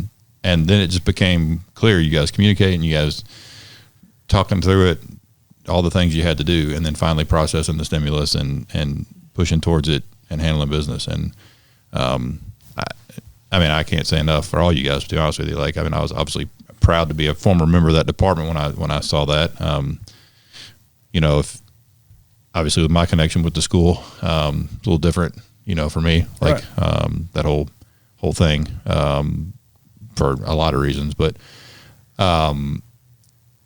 in the aftermath, and kind of what I want to close out with is talk to you a little bit about that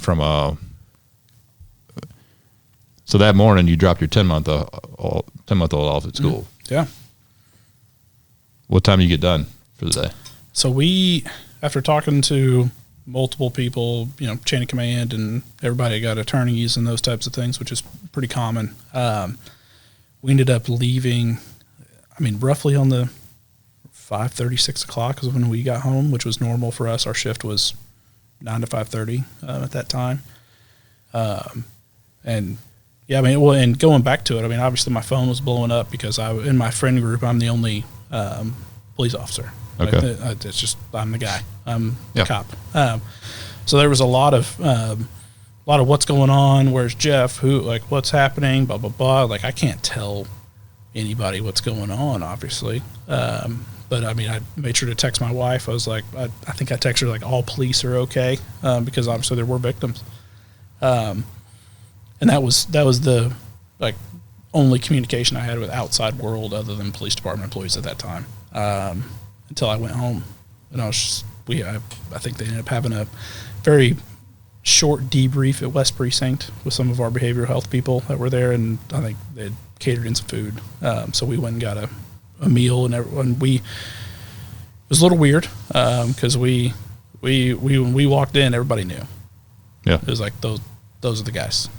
It's like the only analogy I really have is the Black Hawk Down, when those guys show up and they're eating and everybody's just kind of running around and they're just stuffing their faces ready to get back out there. It's like, that's kind of how it felt, because everybody just turned and they're like, oh, those are the guys. Yeah. And so we just kind of sat in the back, and people didn't know. I mean, people were sharing their stories, and it was as minor as I directed traffic at this intersection, or I was on a motorcycle and escorted a bus full of kids to the site, or like whatever, to than us. And we walk in and we didn't talk. We actually had a guy that we knew who came in his personal truck and drove, because our cars were in the crime scene, so we had to leave them all. Yeah. So we ended up, he picked us up and drove us to West Precinct in his personal truck, because we were just like, we just got to go. Like, we're done on site. We need to get out of here and do something, go somewhere. And then we ended up going back for a brief minute, because our cars were not a part of the crime scene other than Eric's that got shot, because they had a flat tire, so they had to get a tire for it. But so yeah, afterwards, I mean, I went home. I had wife and kid at home. Yeah, I had a wife and kid at home. I mean, my wife had no clue what my involvement was. Yeah. She assumed that I was not the first one there. Talking to her, she assumed that I was, doing some other job that wasn't what I did. Yeah. And I didn't tell her. I went home. I had a kid to put in the bed. I got a bath, got food, put that kid to bed, and I think I don't really recall what I did that night other than go to sleep. It was probably pretty quiet in the house if I had to guess. But and then, I mean, and it just there was work to be done, because we had a padlock to do. And that was the worst part about it, is with these some investigations there, because we have so many different entities put into it. We said this date we've got to go, or else I'm going to have to reorganize 10 different departments to figure this out. So I knew, it's like, we're probably going to have to go back to work quickly. It's like, oh no. And then come to find out, I mean, next day, woke up, took my son to school, ended up having a bit of a mental break. At the time, there was a fire suppression company that had radio ads with a fire alarm. And I was listening to talk radio, sitting on West End and 31st, and their radio ad started with a fire alarm. Oh, the next day. Which is what you... the next morning. Yeah. Yeah, that was the next morning. Please, dude. And I've got my son in the back, and I just stopped. Yeah. And then, like, my brain just fogged, and I imagine I went through a light cycle. I don't really know. So we had been given numbers for behavioral health people at that time, for as like, not necessarily as like a caseworker, but just like, hey, this is somebody to reach out to. That's our counselor folks for the police department. Yeah. And I have, based on my other incidents, been in contact with this certain person. And I called her after I dropped my son off, and I was like, woo, what was that? She's like, oh yeah, that's going to happen. Yeah. It's like, okay, let me get to the house. Yeah. And I turned the radio off, rolled the window down because it was a March day. And I just didn't care I just needed some wind in my face and just white noise at that point. Yeah. To kind of get home. I mean, it wasn't debilitating. I didn't go home and cry or anything like that because I knew that we had work to do. And then not long after that, I got a couple phone calls from some command staff at that time, but we also had interviews the next day. We sat down for interviews for the criminal investigation. Sure. Very quickly. I think mine was at 11 the next morning, and then after that, I was supposed to go home, but I went to work because we had stuff to do. And I mean, I walked to the office and started talking to my boss, and we were still planning stuff. And then I just kind of, I worked my way through the aftermath of it just by working. That's where I was going to go. Yeah. Do you think that ended up being helpful or hurtful? I think long term for you. Long term, I don't know because it hasn't been long enough. Okay. Sure. Like it's slowly progressing to the days that I don't think about the Covenant School every day. Okay. And that is recent, but it's slowly starting to happen. Yeah. We're coming up on 2 years. 3 years. Yeah, I guess 2 years. 2 years. Yeah. Which is wild because it feels like it was 5 years ago. But it's only been 2 years. So being able to detach back into work was helpful, but at the same time not, because it was. And then I think that day is when they released body cam the day after. Was that right? Mm-hmm. And so it immediately was my phone blowing up. People who used to work with us that have moved to other departments, people across the country, texted me, be like, "What?" And then that's when my wife found out too. So she didn't know till she that had point, no clue. till the body cam. How'd that go? She was at work, so I don't know how it went. I mean, when she realized it and came back to you, It was very quiet at the house. Well, it wasn't necessarily it wasn't a bad time, but it wasn't like, it was more of a holy shit kind of moment is what really, and it weighed. I mean, the gravity weighed because, I mean, to say I put on a face, I wouldn't say I put on a face, but I had a role to play as a parent and a husband. Yeah. So after the fact, I took this mask off, put this mask on, and that's what I had to do. I mean, I checked it at the door and went in. Yeah. Hard to do, though. Incredibly difficult to do. I mean, and not to say that I wasn't present in those times, but I was less present in those times, bathing my child and, being with my wife and things of that nature. But at the same time, I knew that I had to continue to do what those roles were, because that's my family. So, I mean, and that's been evolving ever since. I mean, I still think about that stupid commercial because obviously it played for months afterwards, and I'd hear it almost every other morning or something at the same intersection, and because I take roughly the same route to go to daycare every day and drop my son off. So I won't name the radio station, but it's the one I'm thinking of. Probably. Yeah. I wish you'd have gotten a hold of me. I would have called somebody and been like, "Hey, I wasn't that worried about let's it. Let's put a different commercial out there." Yeah, I mean, honestly, after the first time, it wasn't bad. I mean, and that's okay. And also, it was unexpected, I guess. Yeah, and I have pushed through the mental trauma of this, knowing that what I did was that, like, there was, based on the facts of what occurred, there was nothing more I could have done. I could not have driven faster. I could not have, like, what my choices that I made didn't change anything other than the ultimate outcome of the shooter being dead. Right. Like, that's it. Like, and so there was no chance for me to save a life. Right. I mean, because all that stuff had already occurred before I was even there. So, like, being able to rationalize that of, like, you did what your job was with what you had. You couldn't have done anything more. And I'm not going to go down the route of, well, I could have eaten breakfast at my favorite breakfast place over there, and, you know, that morning. You can do that for the rest of your life. Yeah, and I'm not going to do that. It's just because that's not what happened. So, I think it's important for you to know. I'm not sure if you know this or not, but you guys were dispatched at 10:14:24. It was your dispatch time. Mm-hmm. Everybody had been shot. Yeah.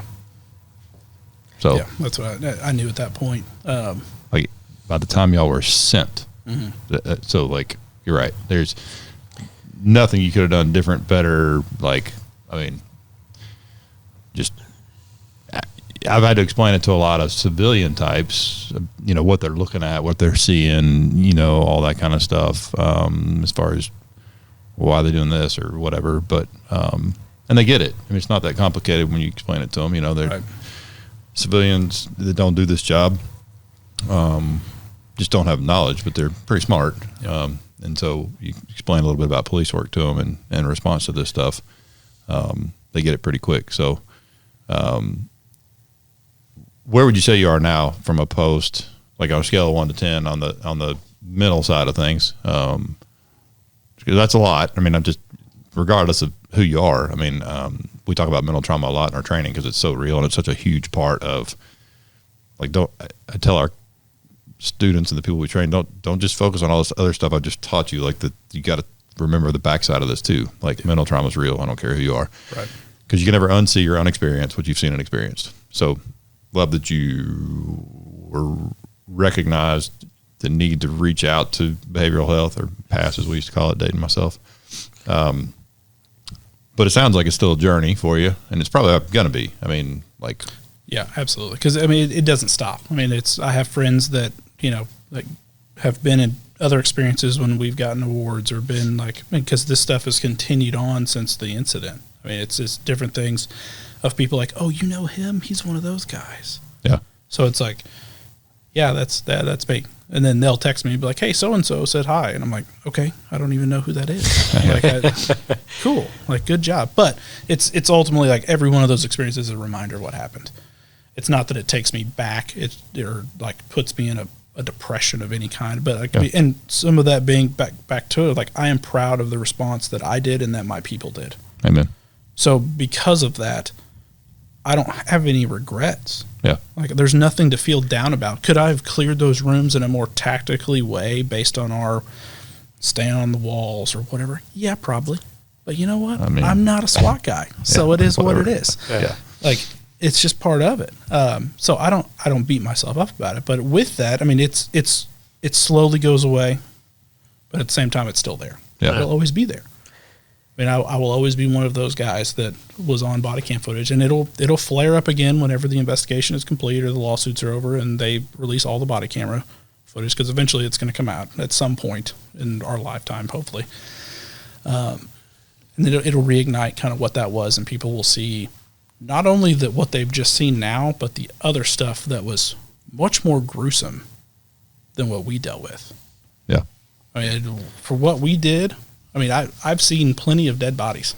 I mean, I was a detective, and I worked natural deaths to homicides to overdoses, all stages of freshness and above. And it's okay, like, whatever.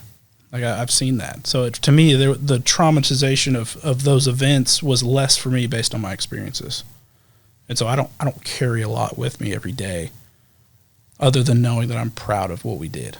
Yeah. I mean, that's baseline. And you should be. And it goes back to what you were saying of your everyday job, of when you're going into those open doors on calls that come in, and how you took that as a training opportunity. And I want to point that out, of you took that serious, which led to this day you were well trained, you had the courage, you were prepared for it, you're able to lay your head down at night knowing that. Yeah, for sure. And, you know, for any people that are out there that are, you know, thinking of going into those careers, that's those mundane things back all the way back to the academy that you guys were talking about. It's the attitude you approach those with. Is it your best selection that you wanted? Maybe not at the time, but you made the most of it to go on to where when this event happens, you can lay your head down and know it.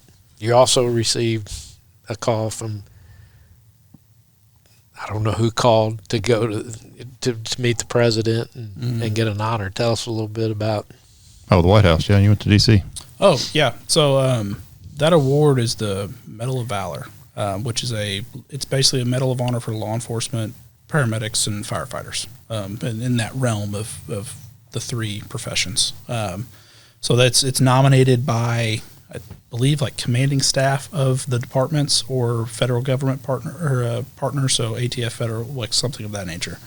But yeah, we were nominated for it at some point, and then we got a call, or we started getting emails about logistics. And it's like, well, that's weird, because that was, I mean, typical government. Yeah, I knew something was coming before I knew what was coming, kind of thing. It's like, oh, okay, so we're going to DC. So I knew that we were nominated for it, but we hadn't heard anything for over a year. So it's like, well, we'll see if this happens.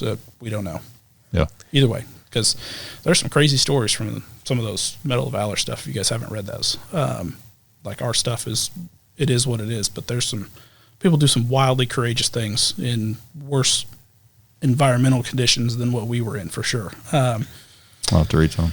Yeah, it's people jumping into frozen ponds and pulling people out of cars in the middle of winter, and it's like, oof, okay. Yeah. I don't like cold and being wet. That's not for me. So yeah, no, we got the call that we received the award initially, and then it was logistics at that point, trying to figure out what dates and times and airplanes and like all that kind of mess. And we got there, and then we found out, I think it was 2 days before, that it was actually going to be in the Oval Office. So usually these ceremonies, if you guys have ever seen a Medal of Honor ceremony, it's in the East Room. The gold chairs, the gold curtains, the stage, it's very, which they did the Medal of Honor stuff in the East Room. So for it to be in the Oval Office was pretty special. Yeah. Just the history of that, not only that building, but that room was very cool. So, yeah, we went in, we were kind of staged in the Roosevelt room, which is history in and of itself. Yeah. And Teddy Roosevelt's Medal of Honor's on the wall. And you're just like, that's it. Yeah. That thing? Like, oh, okay, cool. And then walk across the hall, shake a hand, get the medal, and then just kind of sit in there, and you just kind of grasp the reality of the room that you're in. It's like World War II happened in this room. Like the Great Depression happened in this room. Like the things that they were in the real estate of this oval. It's like, oh, it's heavy. Yeah. And then, and for me, I was, I think, like third or fourth to go in, so there was 8 of us total with other departments as well. And I kind of stood off to the side after I got mine, and I just look at them like, oh, these are some tall ceilings. It's like, oh, like I didn't realize that was that tall. Like, I mean, they're like 22-foot ceilings. So it's something crazy. Wow. And you look at the wall, and you're like, oh, there's like 3 ginormous portraits of ex-presidents on the wall. So it's like that's the height of which this room is you can stack 3 levels of portraits. And it's like, huh. Wow. That's interesting. I also thought, man, it's really bright in here. The West Wing wasn't very bright on that show. In the Oval Office, it's just like always a dark, like dusk room with like barely like one lamp on in the corner. We walk in, it's like, oh, there's a lot of lights in here. Like there's LEDs and stuff. Like they can control these things. Like, okay, like, I did not expect this.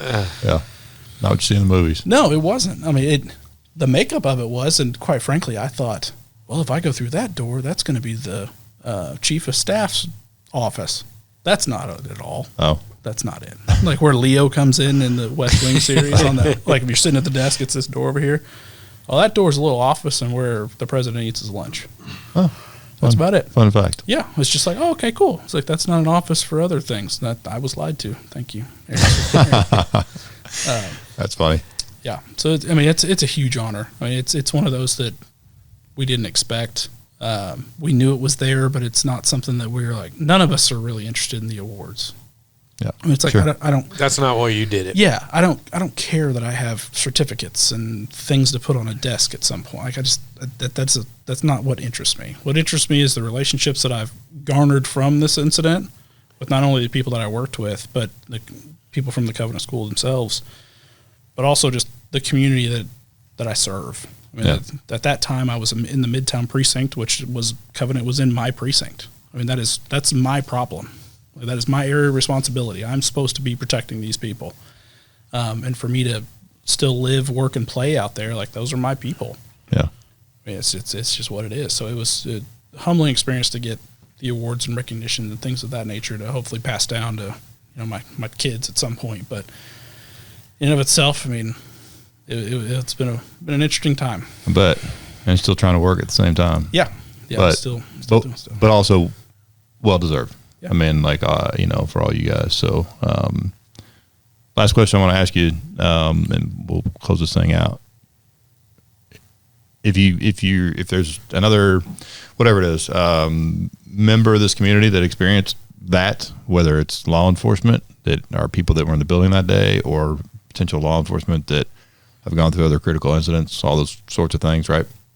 Just from the aftermath, mental trauma standpoint piece, if you had one piece of advice to give somebody that because a lot of people experience mental trauma, in a lot of different ways, and lots of stuff causes mental trauma. It depends on who you are, right? You talk about all the dead bodies you've seen. Like you homicide guys are a different breed. I can still see every single dead body I've ever seen in my life, and I was asked if I'd go to homicide. I was like, absolutely not. I was a narcotics guy. I can deal with all that gross stuff. Just leave it there. But I'm not wired that way. Mm-hmm. So I say that to say, if you had one piece of advice for somebody listening to this, what would you tell them that maybe that's gone through some sort of major event? Yeah, I mean, you kind of hit the nail on the head. Everybody's different, so you've got to work through your problems. Like how that happens, I don't know, but you need to ask people for the appropriate resources. And you have to keep trying. That's the biggest thing, because so many people go, well, I just need to go to counseling. Well, maybe you don't. Maybe you just need to go trout fishing. Yeah. Maybe that's your counseling. Yeah, maybe that's your counseling. Maybe you need to go ride a motorcycle. Like whatever that is. It could be an activity. It could be maybe not a counselor. You need to go do whatever it is. But you've got to continue to try to get better, because ultimately you've got to be better for other people. Yeah. Like it's a very selfless way to think about it, but you've got to do it. Yeah. Because you can't live your life based on this one event that may have been one day at most, that is going to be such a minute amount of time that you're going to then carry over mentally. Yeah. But you've got to keep trying. And finding the thing that works is the best thing that you can do. It's really good advice. Yep. That's awesome. Well, thanks for agreeing to do this and talking about the day and the aftermath and all that. It's not easy to do. Obviously, it's like you said, it's still a day by day thing, but really good advice at the end. So, I think this will help a lot of people. I mean, just this series to hear from all of you folks and different experiences from that day, and it affected the whole community. Yeah. And like it doesn't matter. Everybody from the lady that lived down the street to us to it doesn't matter. Like that sent shockwaves through the whole community, and everybody experiencing it in a different way. Right. So I think this series will help people heal more, learn more, hear the stories, hear things that they didn't know about, and reunite with some of the people. And I'll talk more about that offline here in just a minute as well. But that's going to wrap it up for this edition of Tips, Tactics, and Tools for a Safer Tomorrow. As always, if you want to reach out, you can email us at info@defendsystems.com. If you have show ideas, if you want to hear more about a particular whatever it is, please reach out. Or if you have questions, by all means, we really mean that. Whether you need to get a hold of Tom or I, either one, you can certainly do it at that email. Appreciate you tuning in. We hope you continue to tune in into our series on Covenant and all episodes from here on out. Appreciate you listening to us as always. I'm out.